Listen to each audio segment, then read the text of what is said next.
What's going on, you guys? This is Cooked Vegetables back in the cut with another podcast for you guys, man. How's everybody doing? I hope you're doing absolutely amazing wherever you happen to be in the world. I must start today with a little bit of an apology. Sorry I've been gone for so long. I need to take a couple of weeks off just to kind of, recharge the batteries. Anyhow, the title of today's podcast is going to be The Consequences of Male Promiscuity. If you were born any time after the 1960s, you grew up in a societal climate that unabashedly promoted sexual freedom. Every ad subtly hinted at the ultimate enjoyment and happiness one could attain through indulging in as much sex as possible.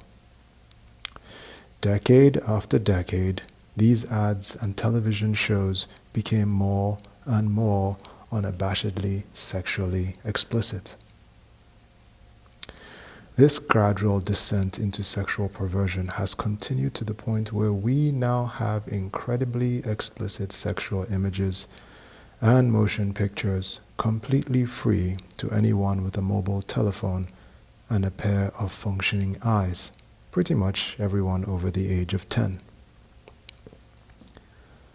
As a result of this unprecedented access to sexual depravity, male promiscuity and sexual degeneracy is at an all-time high. Most men abuse themselves daily or masturbate daily, and many more waste their life force on pointless sex with terrible women. I can speak with confidence about this because I was once one of those wasteful men. In my prior delusion, I actually thought that having an attractive woman who I didn't even genuinely like to have sex with whenever I wanted equated to winning. Wow, I'm astounded at how ignorant I was. My ignorance eventually led me down to the hell realm of demons. I had followed my lust and ignored the obvious warning signs that kept prompting me to turn from my wicked ways until I had come face to face with Satan and his idiots. Eventually, things got so bad that I was faced with a choice to either change or die. The good thing about hitting rock bottom is that it unequivocally showed me the inevitable, deplorable results of male promiscuity. Allow me to enumerate them below. First, an epidemic of whoredom. As a whorish, promiscuous man, I kept falling for women who eventually cheated on me, no matter what I did. This really did a number on my self-esteem for many years until I eventually caught on to what was really going on in the spiritual realm. You see, dear brothers, women in general act as receptacles or reflectors of masculine energy. Ever notice that whatever men start taking an interest in, women inevitably follow? They, women that is, actually have very little choice in the matter and must follow after masculine energy because that is the natural order designed by God.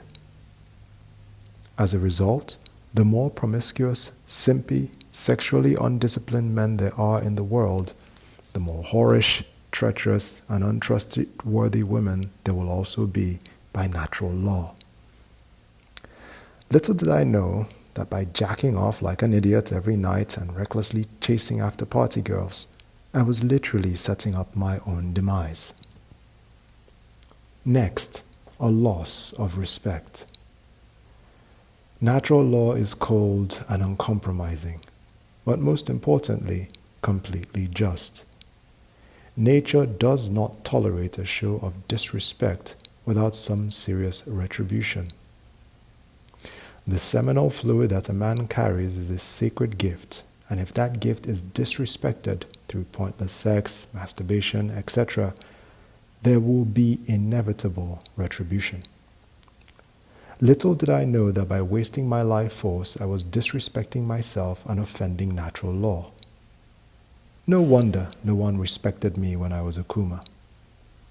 Back then, it was so easy for people to trap me in bad situations and set me up for terrible misfortune with no consequences.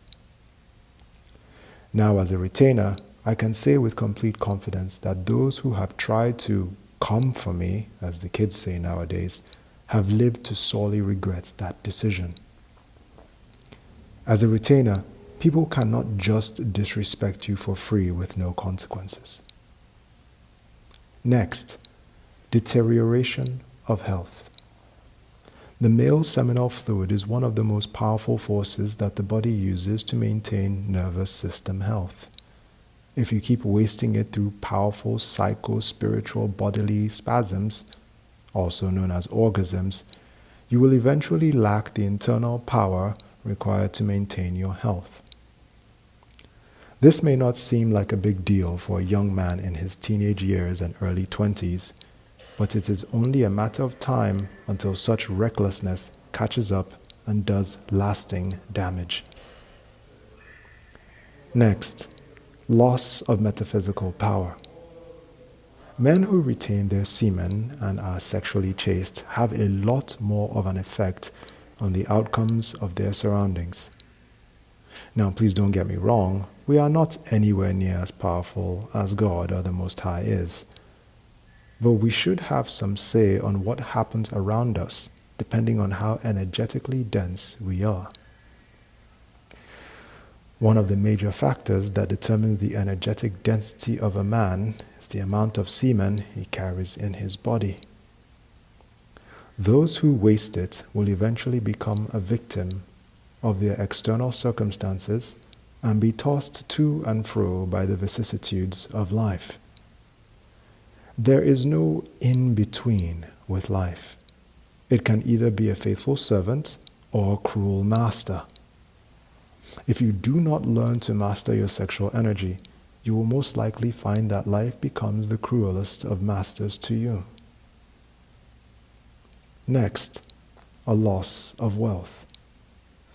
Something weird about being a retainer just seems to make you materially provided for. Now, while not all of us may become super wealthy, I have always found all the basic needs of a retainer, such as the car, the house, the food, the water, always more than provided for. No matter what, someone always pops up right in the nick of time to lend a helping hand when the retainer needs it most. Whether it is from a random lump sum, a new lucrative job, or a forgotten inheritance, God always shows up for the retainer. It is like a powerful benign force is always looking out for you and making sure that what you need is always provided for, so that you can carry on with your mission. Well, brothers, I see so much media content in our current day, circa 2025 AD, endlessly complaining about how messed up society is becoming. To be frank, a lot of these folks are actually right on the money, at least as it pertains to the social, political, economic climates in places like the United States.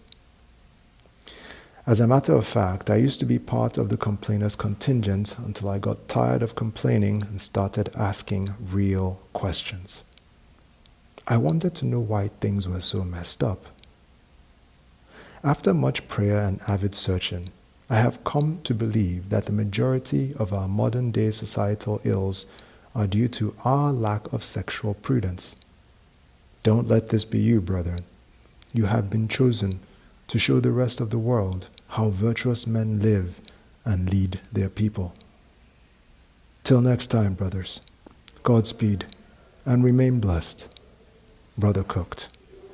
Before you leave, guys, don't forget to like the video. Also subscribe to the channel if you've enjoyed this and you'd like to have more.